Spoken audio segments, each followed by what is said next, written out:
kõik algab kartulitest. Vaatame nüüd lähemalt, kuidas kartulikrõpsude valmistamiseks kasvatatud spetsiaalsetest kartulisortidest valmivad ülimaitsvad Lay's kartulikrõpsud. Kartulid saabuvad meie tehasesse 20-tonniste koormatena suurtel veokitel, millelt need spetsiaalse tehnikaga maha laetakse.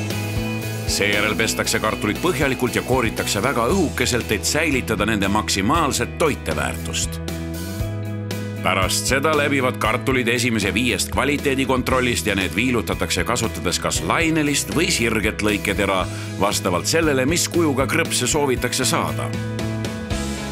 Kartuliviile friteeritakse kvaliteetseimas taimeõlis umbes 3,5 minutit, kuniks need muutuvad kuldseteks ja krõbedateks kartulikrõpsudeks. Seejärel maitsestatakse krõpsud säilitusaine vabade maitseaine segudega. Kasutusel on mitmeid erinevaid maitseid, näiteks nagu sibula, paprika, tšilli, juustu, peekoni, mitmesuguste erinevate ürtide, metsaseene ja hapukoore maitse.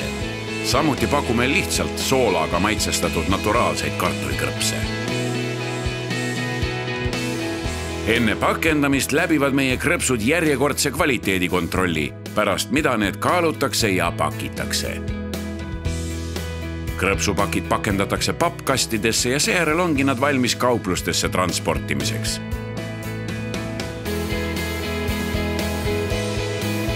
Just niimoodi saavadki meie hoolikalt kasvatatud, kooritud, viilutatud, friteeritud, maitsestatud ja 5 korda kontrollitud kartulitest kõrgeima kvaliteediga Lay's kartulikrõpsud.